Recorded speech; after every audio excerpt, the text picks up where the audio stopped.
I didn't see that. Sorry. I know, don't worry. That is yours. I have one of these. Funny enough, you guys sat next to Pat, Yeah.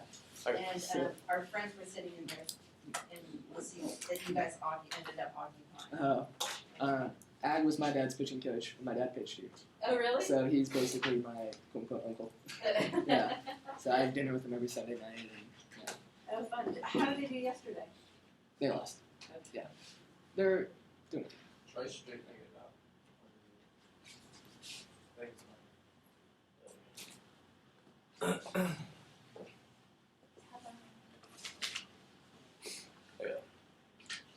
The 2017 article titled Skateboarding for Transportation by Kevin Fang says that skateboarders travel a total of 48 million miles each year in total. I've been skateboarding myself for about 10 years now, and I've seen it all when it comes to anti-skateboarding rules. Growing up skating, my friends and I have had countless encounters with police officers or security guards who will often say something like, "You guys can't skate here, you guys need to leave right now." And if you're unlucky, you'll end up getting a pricey ticket. When I first got to Cal Poly, I was sad to hear that skateboarding isn't allowed on campus. Luckily, myself, I haven't gotten a ticket yet here skating on campus, but a lot of my friends have, and I've seen the campus police pulling over a bunch of skaters. Cal Poly's strict no skateboarding policy is unreasonable and needs to be revoked for a number of reasons. Skateboarding should be allowed on campus because it's no more dangerous than riding a bike, it's more efficient than other ways of getting around, and it also would save time and energy for the campus police. While a serious skater like myself would dream of being allowed to grind down the many rails and the perfect stair sets here at Cal Poly, I understand why this type of skating is banned. Recreational skateboarding, which you could also call trick skateboarding, is loud, destructive, and dangerous. A skater trying to pull off a trick is no match for quiet classrooms or hurried students trying to get to class.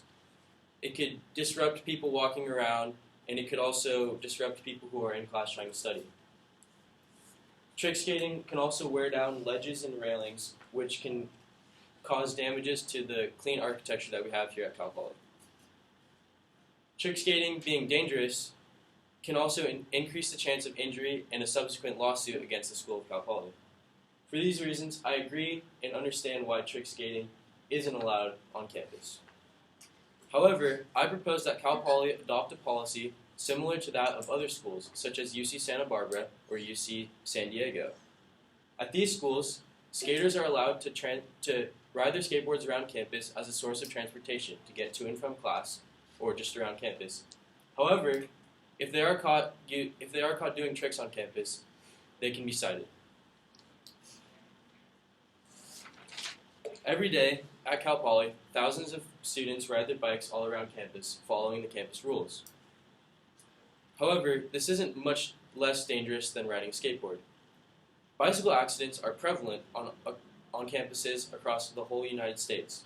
In the 2014 article titled Crashes on and Near Campuses, written by Camille Fink, it reports that 23.1% of cyclists from UC Berkeley and UCLA have been in a serious accident.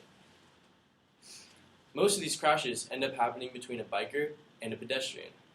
Think about it. If you're walking to class, would you rather get hit by someone riding a bike or someone who's on a skateboard?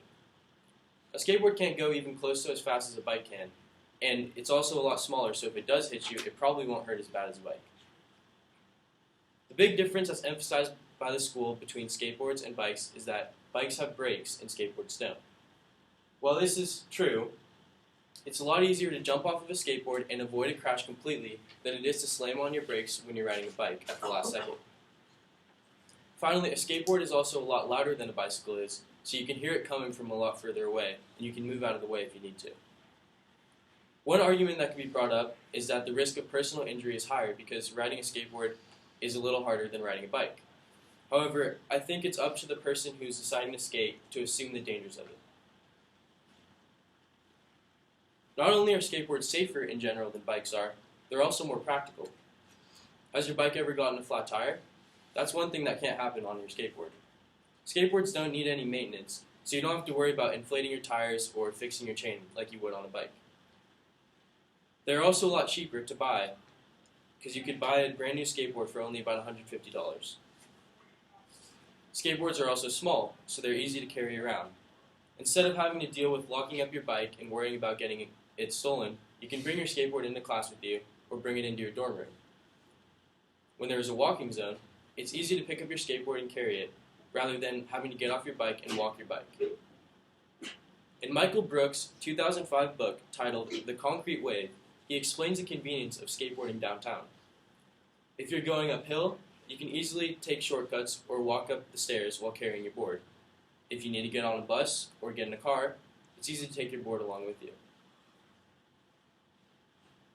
These benefits are clear to the many students who still decide to ride their skateboards on campus despite the rules in place. Like I mentioned earlier, it is the job of the Cal Poly Police to enforce the no skateboarding rule. I see police on campus writing tickets for skateboarding all the time. If we make skating allowed on campus, this would save hours of time and energy for the university police. Ian Borden explains that disputes between skaters and the police at colleges have been going on for decades in his 2019 book called Skateboarding and the City. It isn't fair to the officers as well as the student body that these police officers are spending their time writing tickets for skateboarding rather than focusing on more important issues to keep our campus safe. These tickets can also cost upwards of $160, which can put a serious dent on a college student's wallet. Are we to focus on my speech? Yes.